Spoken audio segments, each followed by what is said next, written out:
mean, he didn't ask for it, so. All right, guys, welcome back to Youth Group. And for today's lesson, we have what's or where's your focus? And this is a lesson that's going to be taken from Matthew chapter 6, verses 19 to 34. Before we get there, we're going to play a little riddle game. What I need you guys to do is break up into 3 groups of 5. So you guys have 30 seconds. Do that now. 3 groups of 5. 3 groups of 5. You guys know how to count, right? Okay, how about we just do this by row? Oh, wow, look at there. Second row. Oh, perfect. All right, also, I need a group name for each of you guys. So hurry up, figure out. What's the name? Race Team, cool. Raise of sunshine. Second row. Second row, Erica. Erica! What's your group name? Can I just put Bible Bay? Old Testament. Bad group, what's your team name? The what? The Loyola Jeans. I have no idea how to spell that. So L-O-Y L-O-A L-O-Y O-L-A. Okay. And we'll be fine until he's done with it. Bam. Sweet. No, it works. It's down. It gets all the way up, and this is All right, guys. So, can I get y'all's attention? You great teens, well-behaved teens. Cool. All right. So it's a simple riddle game. You guys are going to work together on this. Some of them you'll know pretty easy. Some of them not so much. All right. So what I'm going to ask is you're going to designate one person on your group that will be the buzzer hitter, which we don't have a buzzer, so you slap your hand on the table. So that person, once your group has figured out the answer, is going to hit the buzzer, or the table in this case, and is going to give me the answer. If you get it, you get a point. If not, on to the next group. All right? So we're going to start now. First riddle. What has a foot but no legs? Okay, I heard about. Nope. We don't want to go off on tangents.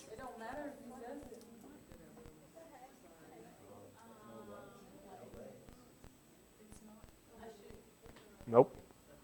One more chance.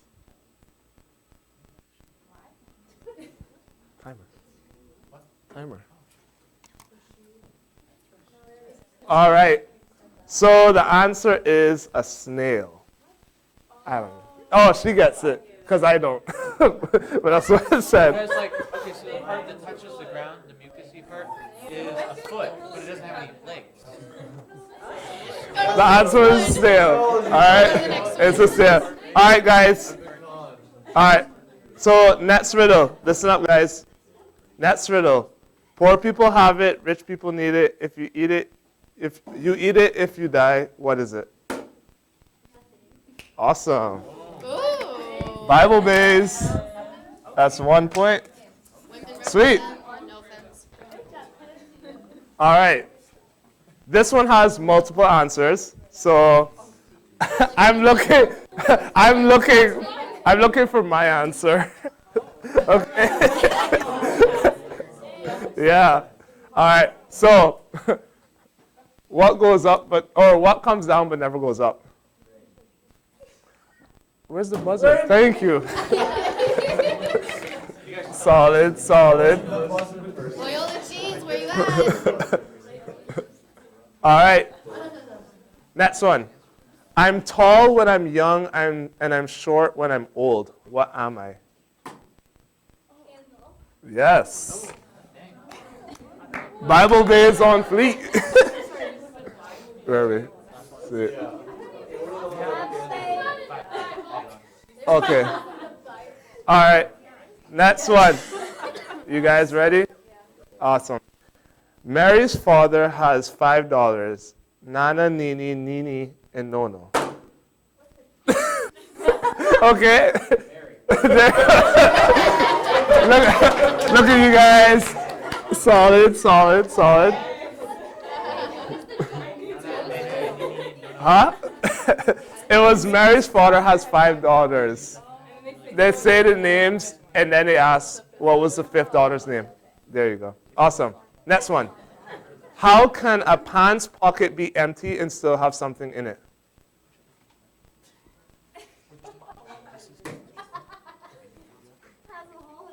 Yes. Wow. Bible is killing it right now. We good? Awesome. Last one. All right, last one, guys. Well, be a good sport. I was. All right, this is Oh. a 3-point question. All right. When did I kill it? All right, you guys ready for it? Sweet. What is the longest word in the dictionary?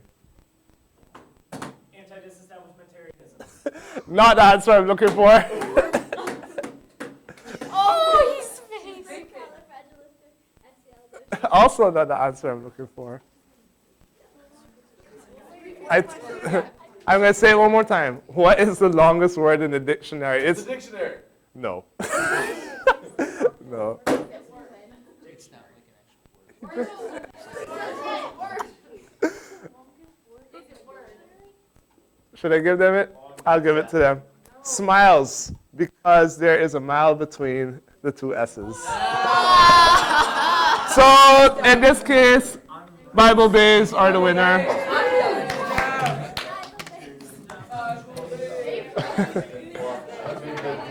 All right, you guys. He's gonna transition. Grab the thing. Well, great job, guys.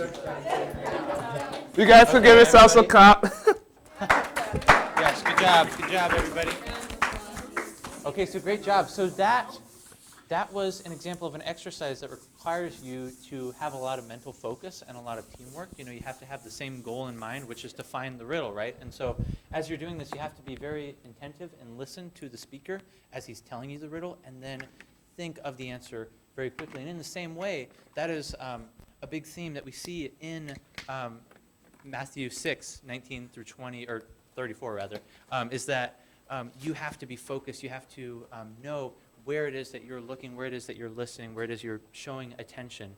And then secondly, that leads into a lack thereof, doubt, anxiety, worry, etc. And so that is what Kennedy is going to talk about as she introduces this new video. So we're gonna watch half of this video because when we are trying to focus, I think the number one enemy, other than the enemy of our souls, is doubt. So we're going to watch half of this spoken word video, and it is our perspective when we're going through these things.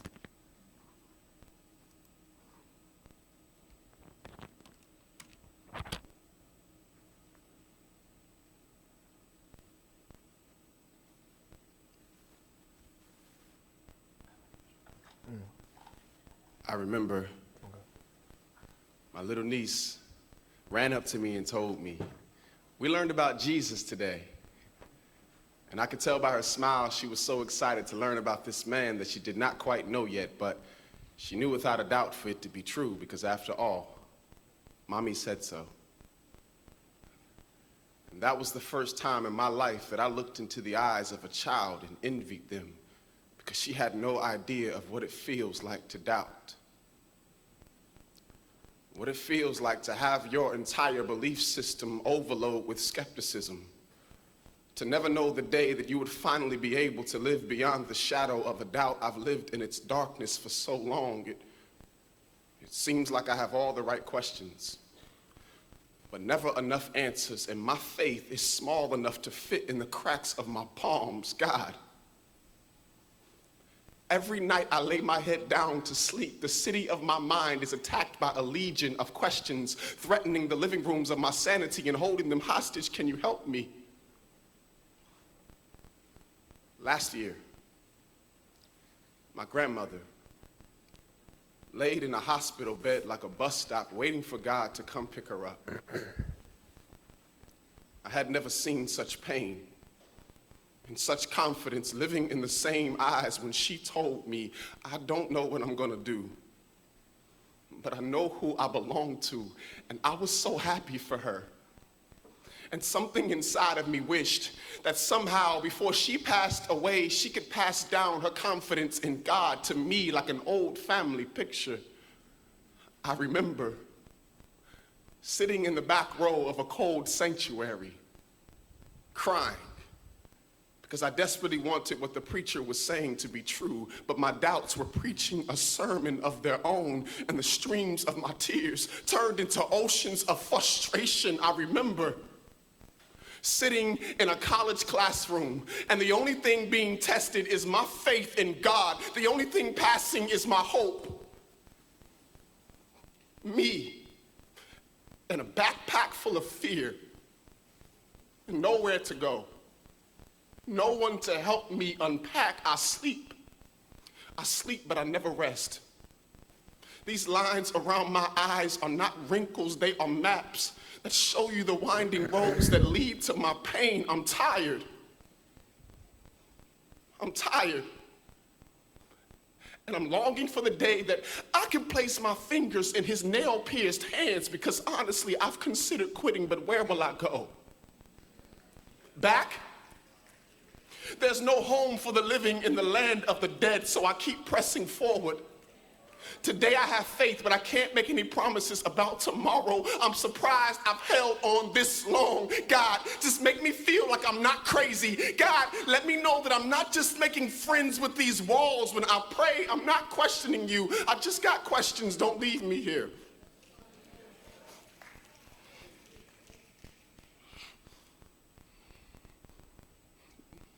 Don't leave me.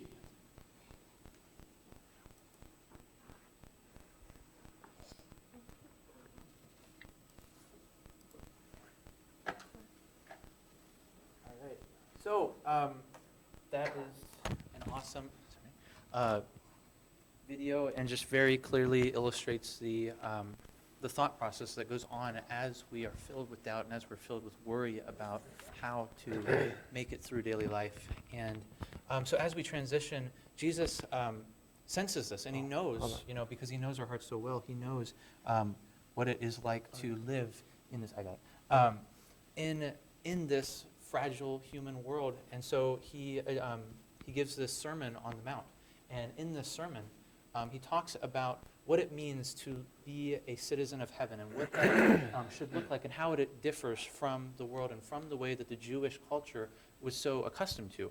And so he talks about righteousness, and that is the core principle of a person living on earth who belongs to a different kingdom and a different realm, is that we are people of righteousness, and how that influences our happiness, how it influences the way that we disciple and are discipled, how it influences the way we see scriptures, and how it influences the way we view morality and practical religion and values and human relations and salvation. And we're going to pull out of this context righteousness and values, but we would just want to see and be able to demonstrate how this fits into the greater narrative of Jesus' discussion on what it means to be a kingdom-minded person. So with that being said, we're going to throw it over to Gavin.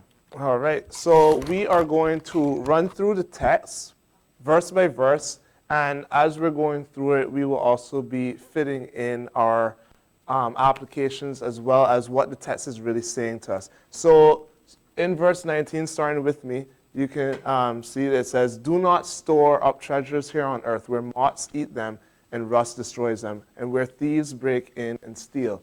And we notice right here that Jesus is pointing to the idea that there are treasures on earth and there are treasures that can be held in heaven. But he focuses right now on these temporary treasures, these things that are not eternal. And he says, store your treasures in heaven, where moths and rust cannot destroy, and thieves do not break in and steal. And he's saying that it could be your focus, storing your treasure on earth, but he's saying, do not. It's a command. Do not do that. He's saying, he's commanding us, this is where our focus should be. This is where we should store our treasures. For wherever your treasure is, there your desires of the heart will be also. And so the question there is, where are your treasures placed? Are they in seeking the things of the world? And for you guys being in 10th, 11th, 12th grade, there's a lot of things running through your mind. There's grades, there's relationships, there's sports. There's things that you have placed here on earth that have become your treasure. And he's saying, Jesus is saying here, where are you storing it? Is it in those things that you identify with, or is it in your relationship with God? You go on to verse 22, and it's saying, your eye is like a lamp that provides light for your body. When your eye is healthy, your whole body is filled with light. Verse 23, but when your eye is unhealthy, your whole body is filled with darkness. And if the light you think you have is actually darkness, how deep that darkness is. Guys, the things of this world are not like fully evil, it's bad. Like we live in a world, and God created a world, and the things that he created is good. But depending on our view of these things and how we treasure them up, that is what affects us. That's what affects our whole body. And so when Jesus is saying your eye is this lamp that provides light to your body, if your focus is on the things of God first and foremost, then you will have a proper perspective on the things of the world, the things that he created for us, which are good. But he's saying if your eye is unhealthy, if your perspective and your focus is on the things of the world instead of your relationship with God, that your whole mindset is changed. And so you are focused on the world, you are focused on the things of the world, the selfishness of your heart. And so your whole body, your motives, your lifestyle will reflect that. And so Jesus being the light of the world, our focus being on him, whatever you set your minds, your eyes and your mind on, that is where your heart will be. And you will either be full of light or full of darkness. Going back to that idea of where your eyes are set on, that's where your motives are, that's where your heart is. And then verse 24, no one can serve two masters, for you will hate one and love the other. You will be devoted to one and despise the other. You cannot serve both God and be enslaved to money. And just that idea of here God is making wealth become a master. He's personifying it. He's saying, like, look, this can be the thing that becomes your master. And so the question then is, where is your identity placed? Is your identity your master, or is the master your identity? And so Kennedy will carry us on with the rest of the verses. What's something that is so cool about this particular section in 24, the reason why it's so important, he says, the author Matthew, who's also Levi, who's one of the 12, he's saying you cannot serve both God and money. Well, he was a tax collector. And it's just very interesting that in this particular recording, he sees fit to keep that. So going to 25, it says that this is why I tell you, do not worry about everyday life, whether you have enough food and drink or enough clothes to wear. Isn't life more than food and your body more than clothing? So we're taking this idea, and Jesus is building up on who is your master, what are you putting your value in? And the question that we have to ask ourselves is your focus on the things of this world? For me personally, I know that there have been times where I focus on approval or my accomplishments. You know, in this particular verse it says focusing on food or drink, the material things of this world, but that can be anything. And then it begs the question of whether or not we have a right view of God. And if we do have a right view of God, then that means we'll have a right view of our physical needs. So we won't be inclined to worry about the material things, because we know that there's a God who's above everything else and who provides everything for us. In 26, Christ says, look at the birds. They don't plant or harvest or store food in the barns, for your heavenly Father feeds them, and aren't you far more valuable to him than they are? Can all your worries add a single moment to your life? From this we're reminded that birds don't have anything. They don't have the mental capacity that we do, and therefore they not only can't worry, but they have no reason to, because God is the provider and God is the creator, and he freely gives to them, and we need to realize that he does the same thing for us. What is so cool about this section is that it goes automatically, like all the way back to Genesis with this hierarchy in creation. So God creates the plants, and then God creates the animals, and then he creates his image bearers. And it's just like, we have to think to ourselves, I'm an image bearer of the Most High God and King. He cares for me, and he will provide for me, and I don't need to worry or be anxious about anything. And because of that, I should be able to trust him, and I should be able to put all of my values, all of my hopes, all of my desires in him no matter what. And building up on this idea of where our values are, Jesus' response to these thoughts of anxiety and where we place our values is, none of this matters. The only thing that matters is that we seek first the kingdom of heaven, and that we be like the birds and trust God. In 28, 29, and 30, we see it says that, and why worry about your clothing? Look at the lilies of the field and how they grow. So that's where we go back to Genesis, and we see that connection. They don't worry or make their clothing. Yet Solomon in all his glory was not dressed as beautifully as they are. And if God cares so wonderfully for wildflowers that are here today and thrown into the fire tomorrow, he will certainly care for you. Why do you have so little faith? This little part about Solomon is really interesting, because the author is pointing out, and Jesus is pointing out, that this man-made glory will not last. The only thing that lasts is what God does and who he is. He is the eternal destiny that we're waiting for. It's not what we can make of ourselves, but it's everything that he does. So just like the birds and the flowers are taken care of, we should be able to trust that we will be taken care of as well, because he cares so much for the smallest of creations. So how much more do you think that he cares for you? Kelton, take us home. All right. Yeah, what I think is just absolutely amazing, I got it.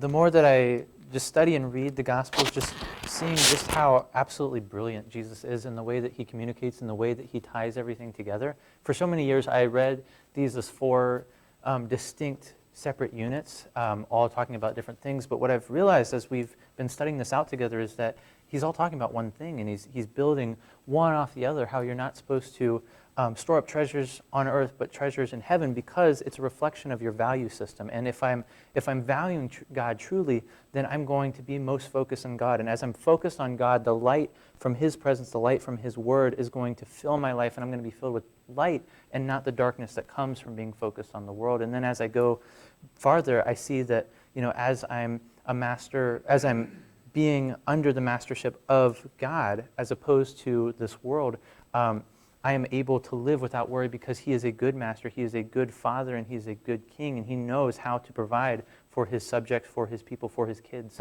And he loves us so much. And so as we continue on, Jesus says, so don't worry about these things, saying, what will we eat? What will we drink? What will we wear? These things dominate the thoughts of unbelievers, but your heavenly Father already knows all your needs.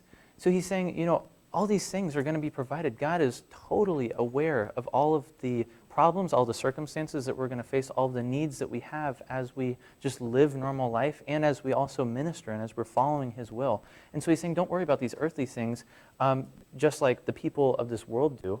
God is fully able to provide for us, so we don't need to be concerned with that. Instead, seek the kingdom of God above all else and live righteously, and he will give you everything you need. So don't worry about tomorrow, for tomorrow will bring its own worries. Today's trouble is enough for today. So he's saying, place your values in Jesus and in God and in the relationship that you have with him, and then God will in turn supply all that you need, not necessarily all the things you want. You may not have, the best car, the best whatever it is, but you are going to have everything that you need in the time that you need it, and that is such a great promise. And so as we're moving on, we see there's a lot of different themes throughout the Bible. We see focusing on Jesus and on God and the Holy and the kingdom. In this chapter, we also see setting your minds on things above in Colossians 3, walking in the Spirit, Galatians 5, seeing and reflecting the glory of the Lord in 2 Corinthians 3, beholding the new creation in 2 Corinthians 5. All these things are saying the same thing. You are supposed to look at Christ. You're going to see Him. You're going to see you and how you fit into that relationship with Him, and then live out of the reality of the fact that you are a child of the kingdom and not of this world, and therefore you don't have to worry like the people of this world do. So the outcome, obviously, is that we are physically, emotionally, mentally, spiritually transformed by the light that is in His Word. And so as we take a glance at this and analyze our own lives, what are the things that are in many ways dominating your own thought life, your own worries? What are you concerned about? Where is your focus at? Where are you giving the most time to? What are you spending the most money on or the most attention towards? And I would really encourage you guys to look at that and say, okay, am I really honoring God? Am I really saying or doing what I preach in the way that I'm living my life? So yeah, that is all we have for you. But last thing is we have the conclusion of that video that addresses how he was able to come out of the worry, addressing this as well. Yeah, with God's perspective. So, whoops. Just kidding.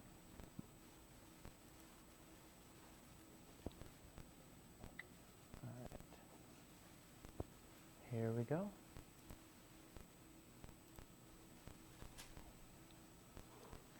My child, when it seems like you have all the right questions, but never enough answers, and your faith is small enough to fit in the cracks of your palms, I told you.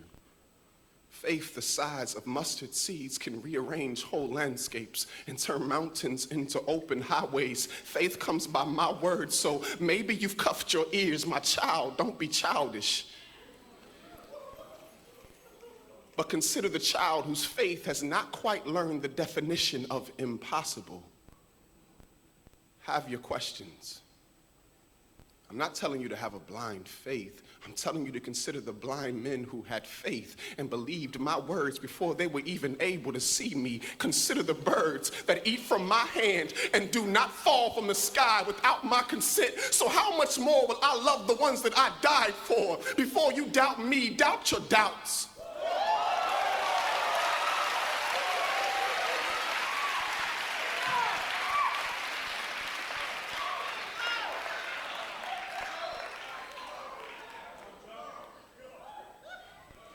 Doubt your doubts, and you will see they are just as empty as the tomb that I walked from. Truth is, you know I'm here. You know my truth, and you're scared. Scared of what that means. Scared of what that should cost you. That one day they will all laugh you right out of their classrooms and scorn you out of their courtrooms. But my love serves as an eviction notice to anxiety. When they cast stones, my love casts out fear. I am the author and finisher of your faith. I've never started a work that I will not finish. I am the one who will give you courage to stare death in the face and say, how dare you try to scare me? I know who I belong to. And when it feels like you are drowning, in a sea of your questions, just know I'm there. I'm there. Like when I drowned in the Red Sea of my blood for you, and these hands that took holes will hold you. And when I told you that I would love you forever, I meant it. Don't you see these rings in my hands? See, we are married. For better or for worse. Through sickness and in health, through faith and through questions, till death brings us closer, you are mine.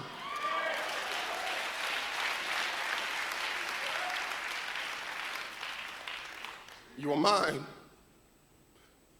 and I am yours, I promise.